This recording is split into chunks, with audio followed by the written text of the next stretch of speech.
She's dead weight, the general said. Could this forgotten woman hold the key to a dying mission? Didn't look twice at her clearance slip. Didn't ask why she'd been recalled in the first place. Just saw an older woman in a faded fatigue jacket and wrote her off as irrelevant until the SEAL team went dark behind enemy terrain. No signal, no backup plan. Then she stood up, walked to the console, and typed in 12-digit coordinates no one else should have known. And when the satellite feed came back online, those same men marked as lost lit up the screen. But how did she know those coordinates, and why were they buried in the first place? Before we show you how it all unfolded, make sure you're subscribed to Graceful Valor Stories and drop a comment telling us where in the world you're watching from. We love seeing how far these stories reach. The fluorescent lights inside Joint Operations Command buzzed with that particular frequency that gets under your skin after a while, casting everything in harsh white that made even healthy people look sick. Just past 1100 hours, and the air already tasted stale with tension and burned coffee, the kind that had been sitting on the burner since 0500 and now resembled motor oil more than anything drinkable. Digital maps flickered across wall-mounted screens. Each refresh brings bad news. Satellite feeds cut in and out through atmospheric interference that shouldn't have been there, leaving gaps in coverage at exactly the wrong moments. Everyone moved with that controlled urgency that meant something was going wrong, the kind of wrong that ended with flag-draped coffins and letters to parents. She walked through the side entrance like she belonged there, though everything about her said she didn't. Civilian boots with worn treads that had seen more hiking trails than parade grounds. A faded fatigue jacket sun-bleached at the shoulders. Where gear straps used to rest, the fabric is soft with age and use. Her hair was pulled back in a simple ponytail. Practical, not regulation. No rank insignia, no unit patches, just a weathered visitor's badge clipped near her hip and a manila folder tucked under her arm like it contained grocery lists instead of classified authorizations. Meredith Sawyer scanned the room for someone to check her in, but every eye was glued to the main display where a rescue operation was unraveling in real time. The kind of silence that meant people were dying somewhere, and everyone in this room felt helpless to stop it. Controllers hunched over their stations, fingers flying across keyboards that clicked like distant gunfire. Radio chatter crackled through speakers, but the words were fragmented, incomplete. A mission falling apart, one broken transmission at a time. That's when General Morrison noticed her. He turned away from a topographical display, his expression shifting from concentration to irritation in the span of a heartbeat. "You lost, ma'am." She held out the folder without ceremony. "Temporary reactivation, cross-departmental override code Echo White, confirmed this morning at 0630. Morrison didn't take the papers.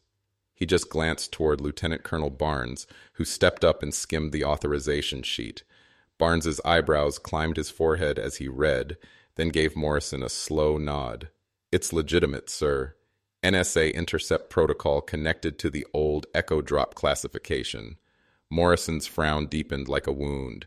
Echo Drops have been cold for 15 years. She was the primary intel mapping specialist, Barnes said quietly, reading further. "Classified terrain analysis, multiple site surveys." "What's your name?" Morrison asked, his voice carrying the kind of authority that expected immediate answers. "Sawyer, Meredith." A murmur rippled through the nearby officers. "No es." Of them, a young captain named Rodriguez leaned toward the comms tech beside him, though she was benched years ago, lost her clearance after that white hollow thing. Another voice, barely above a whisper, but sharp enough to cut. Decommissioned, never even testified at the inquiry. Could this dismissed woman change the mission's fate? Sawyer found an empty chair at the far edge of the command center and settled into it quietly. She didn't acknowledge the whispers or the sideways glances, just folded her hands in her lap and watched the primary screen where a drone feed stuttered over terrain that looked like the surface of Mars. Dust storms broke the light into strange, fractured patterns. The audio from the SEAL team's helmet cameras had gone silent 20 minutes ago. Last confirmed contact was the eastern approach. Someone called out from the communication station. "Thermals show movement, but we're reading nothing now." "GPS is scattered," another analyst added, frustration creeping into his voice. "Getting false returns from every vector."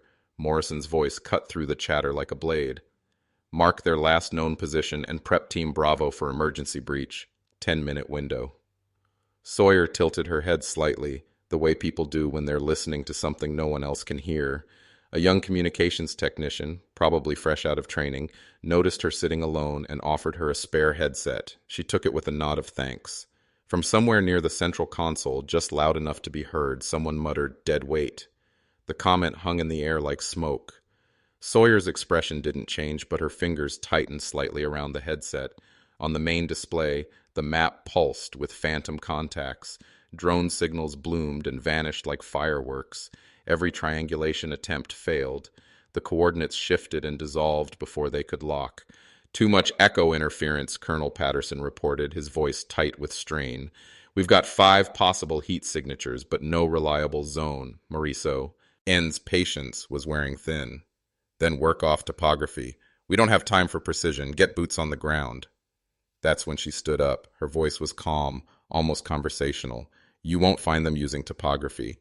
This isn't natural interference." The entire command center went quiet. Not the quiet focus of concentration, but the stunned silence that follows when someone says something that doesn't make sense. Morrison turned slowly, his eyes narrowing. "Come again." Sawyer stepped forward, pointing at the thermal display where false contacts flickered like dying stars. "These are interference nodes, patterned, deliberate. Someone built masking technology into that terrain. And you know how?" She met his gaze without flinching. "Because I mapped it." The entire shielding grid. The silence stretched until it became uncomfortable. "Mapped what?" Morrison asked. "The masking network.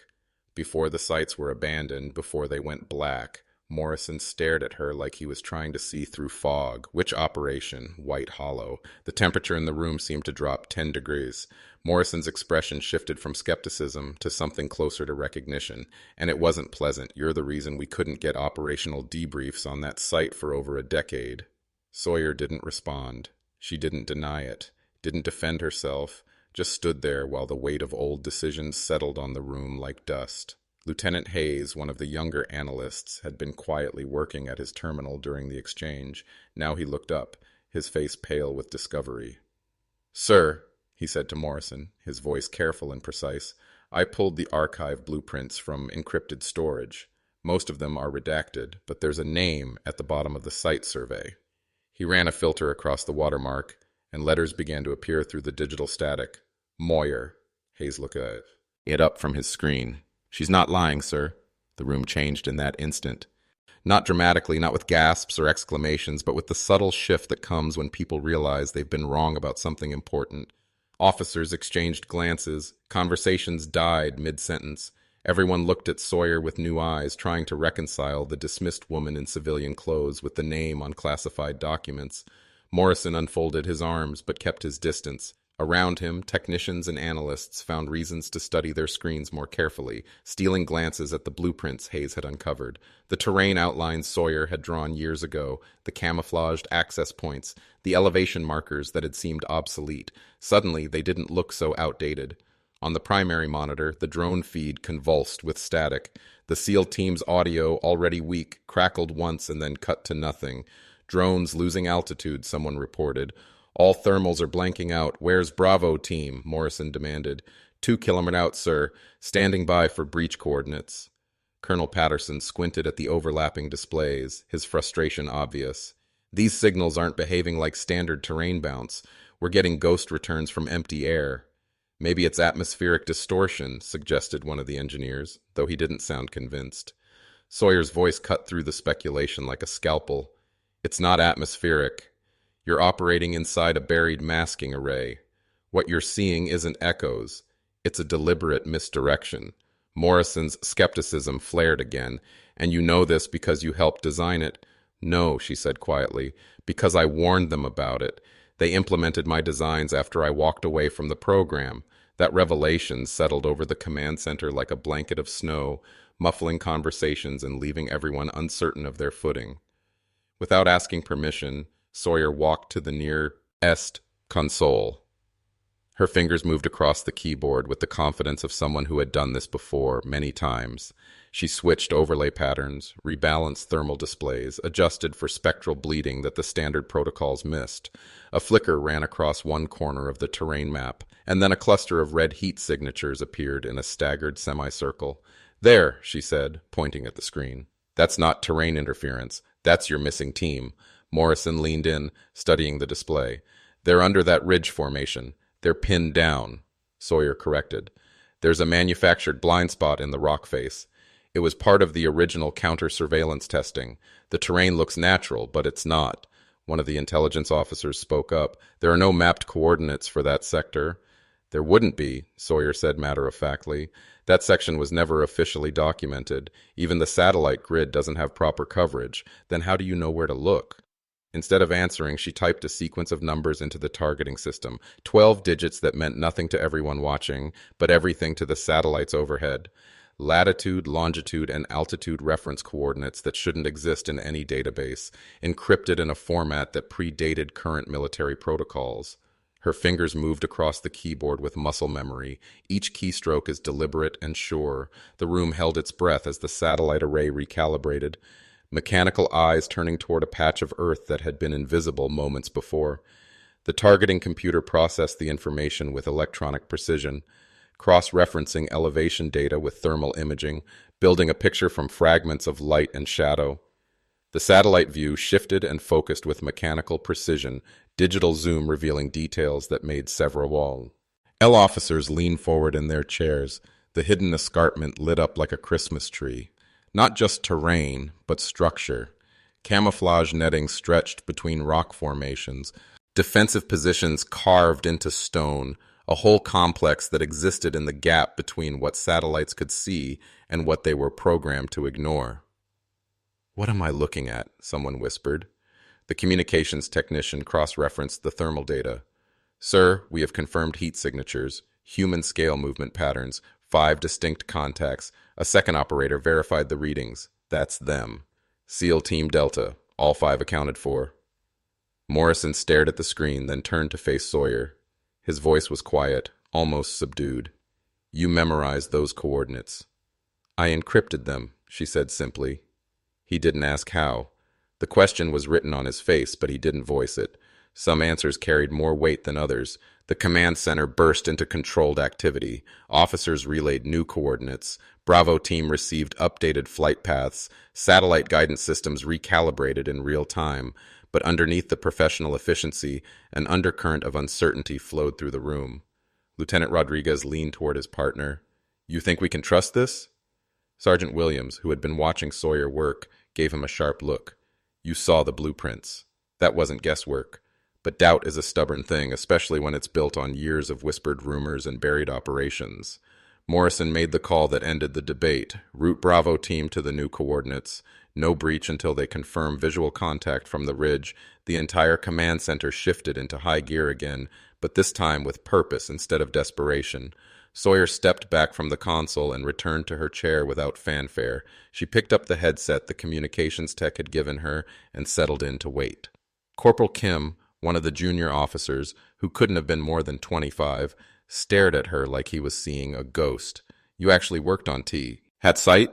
"I walked that ground before they put up the perimeter fencing," Sawyer replied. "I was the only analyst who understood how that terrain would interfere with signal transmission.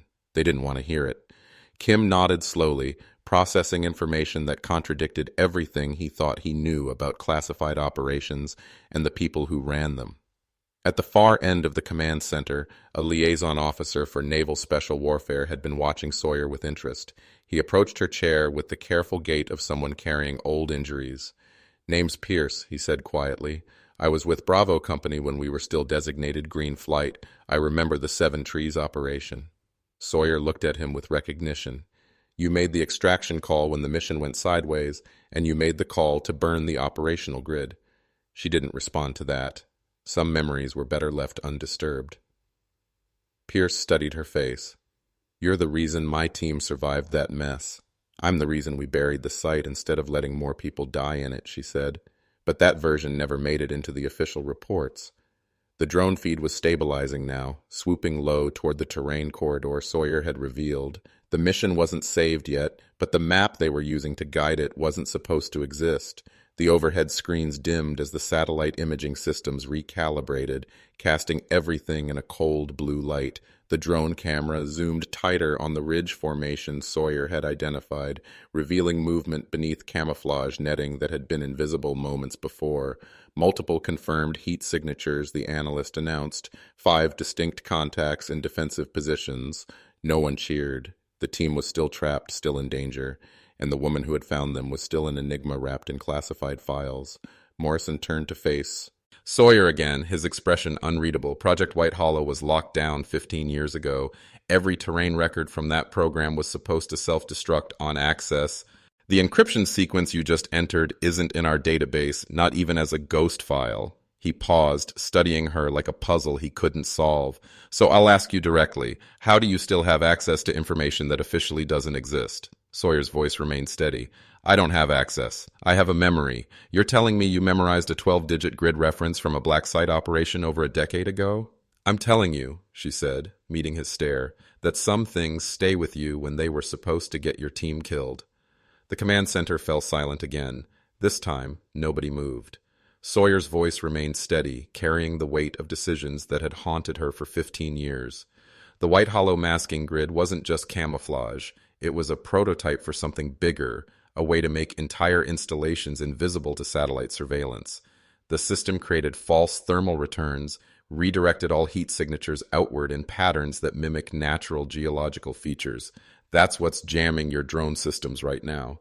She paused, watching faces around the room process information that challenged everything they thought they knew about intelligence gathering. The technology worked too well. During testing, we lost contact with 3 reconnaissance teams because they couldn't navigate back through their own masking field. The terrain became a maze of false signals and dead zones. That's when I realized the system wasn't just hiding installations, it was creating death traps. Morrison leaned forward, his expression shifting from skepticism to concern. What happened to those teams?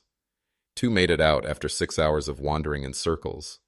Third, she let the sentence hang. Some endings didn't need to be spoken aloud, but if you knew where the source nodes were buried, you could triangulate from the inside. I built emergency coordinates into Thebes.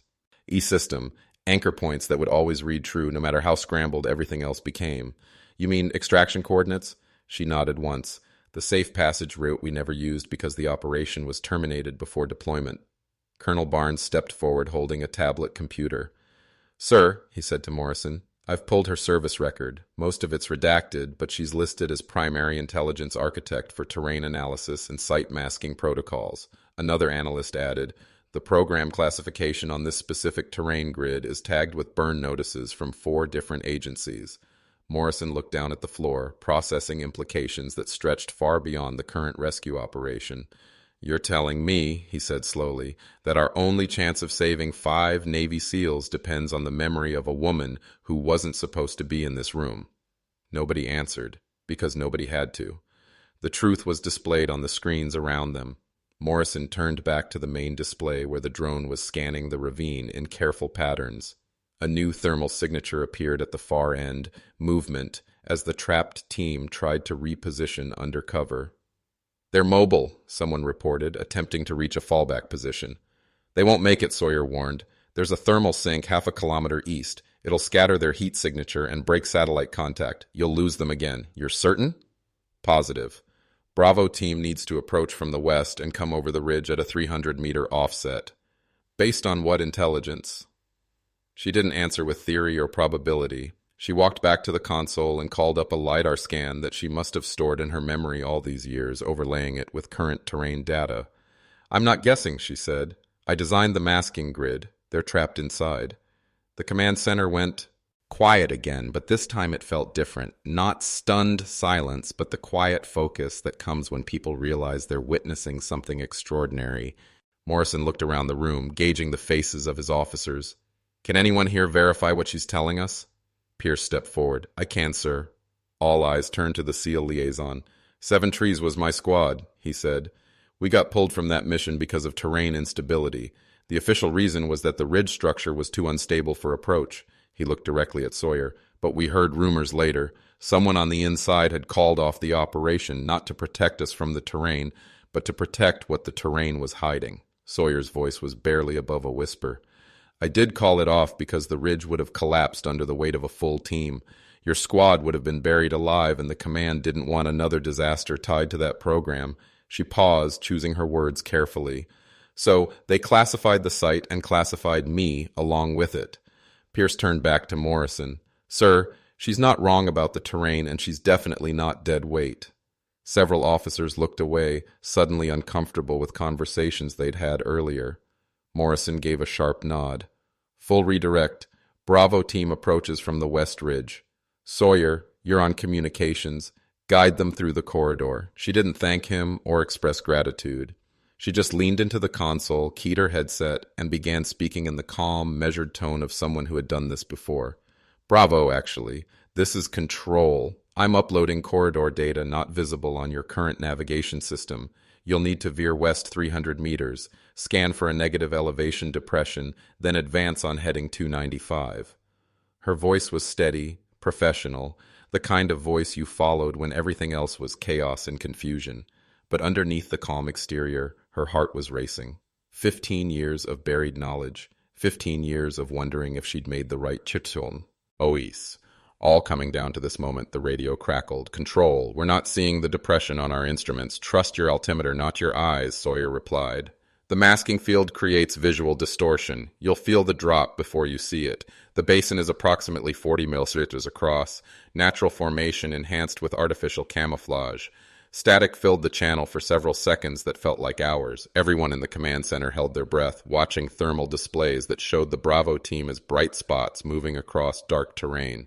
Control. We've got it. Shallow depression. Just like you said. How did you know about the camouflage enhancement? Sawyer closed her eyes briefly. Because I designed it, she thought. Because I drew those blueprints in a trailer outside Kandahar while mortar shells fell like rain. Copy. Bravo. Continue on heading 295. In approximately 90 seconds, you'll encounter a rock formation that looks natural, but isn't. There's a passage on the north side hidden by shadow and netting. That's your entry point. The operation turned on that voice. Bravo team adjusted course mid-flight, banking west across terrain that had been invisible to everyone except the woman guiding them through it. From the command center, Sawyer directed them with the precision of someone who had flown the route yesterday instead of mapping it 15 years ago. Mark your descent in 2 seconds. There's a shallow basin ahead. You'll feel the drop before you see it. Copy. Control. Basin confirmed. Adjusting approach. Every person in the operations center was watching now, every screen tuned to the rescue attempt. The entire mission hinged not on satellite data or computer algorithms, but on the quiet voice of a woman who hadn't worn a uniform in years. But doubt dies hard in military circles. Captain Clayton, one of the junior officers, leaned toward a colleague. This whole operation is riding on someone's memory. Are we sure that this is not just wishful thinking mixed with muscle reflex? His colleague didn't respond, but Clayton wasn't finished. He turned toward Morrison. Sir, we need to consider the risk. If she's wrong, the Bravo team flies straight into a kill zone. We'll lose a second squad. Morrison didn't acknowledge the comment, but Clayton pressed ahead. Sir, respectfully, we don't know what she's been doing since that program was shut down. For all we know, for all you know, Pierce interrupted, his voice carrying the authority of experience. She's the only reason we're not planning 5 funerals right now. Clayton hesitated, but only for a moment. She's been locked out of operations for over a decade. How do we know where her loyalties lie? What if she's the one who set up the ambush? The accusation hung in the air like poison gas. Sawyer had heard variations of that question before in different rooms with different people asking. This time she didn't let it fester. I didn't set up an ambush, she said quietly. I buried the access maps because the facility was never supposed to be operational again, and because every surviving copy risked exposing active intelligence tunnels. Exactly, Clayton said, pouncing on her words. And now you expect us to follow your memory of a facility that doesn't officially exist? Pierce stepped forward, his patience exhausted. Enough. The single word carried enough weight to silence the entire command center. She was there the night we almost lost Delta's sister unit, Pierce said. The terrain started collapsing without warning. Our GPS went dark. Communications failed. If she hadn't guided us into the emergency extraction channel without authorization, by the way, we wouldn't be having this conversation. Clayton's confidence faltered. What happened after that mission? They scrubbed her from the program. Pierce said she broke the chain of command to save lives, and it cost her career. Another officer frowned. So why should we trust her now? Pierce looked at Sawyer, Hen back at the room. Because I asked her about Seven Trees earlier, about what really happened that night. He paused, letting the weight of memory settle, and she told me the truth. She was the one who called off the original mission, not sabotage sacrifice. Sawyer remained motionless, her expression unreadable. Some truths were too heavy for gratitude. Morrison finally stepped into the conversation. We don't have time for conspiracy theories, he said. Bravo team is 1 kilometer from breach position. Either we trust the intelligence we have or we fly blind. He turned to Sawyer. You'll guide them the rest of the way. Copy, she said simply. Morrison didn't wait for acknowledgement or thanks. He just nodded toward the displays where real-time data streams showed the Bravo team approaching the coordinates Sawyer had provided. Even Captain Clayton didn't say another word. Bravo team, visual contact established. 4 hostiles marked in defensive positions. 2 detainees down, but moving over. Sawyer's voice never rose above conversational level. Her eyes moved between satellite feeds and terrain overlays, calling adjustments that no computer algorithm could anticipate. Advance 20 meters along the eastern slope. There's a drainage culvert behind the ridgeline. Your best angle for descent. Copy control. Making an entry now. Inside the Joint Operations Center, nobody moved. Morrison stood with his arms folded, jaw tight with concentration. Around him, technicians and analysts held their breath as status reports filtered through the communications system. Team in position. The drone feed flickered, then bloomed with new thermal data. Infrared imaging picked up 4 figures in kneeling positions. One rose slowly, then another, hands lifted in surrender, shoulders slumped with exhaustion and relief. Sawyer whispered almost to herself, "Got them." Moments later, Bravo team's leader confirmed what everyone hoped to hear. All hostages were secured. Repeat, all personnel accounted for. No casualties, preparing for extraction. The command center exhaled as one. There were no cheers, no celebrations, just the quiet satisfaction that comes when training and skill converge to save lives. And underneath it all, a sense of awe at what had just transpired, because what they had witnessed shouldn't have been possible. Morrison walked to the central console and stared at the coordinate display that had made the rescue possible. Coordinates confirmed accurate to the meter, one of the analysts reported quietly. Sawyer unplugged her headset, removed the visitor's badge from her jacket, and placed it on the corner of the console. She had done what she came to do. Morrison turned to face her, his voice subdued. "I don't know what operation buried your career. I don't know why nobody told me you existed." He paused, studying her with new understanding. "But I want your complete service file on my desk by 0800 tomorrow." She gave the faintest nod. "No digital copy," he added. "Print only. Bring it yourself." Sawyer picked up her jacket and headed toward the exit. The same officers who had doubted her earlier now stepped aside as she passed.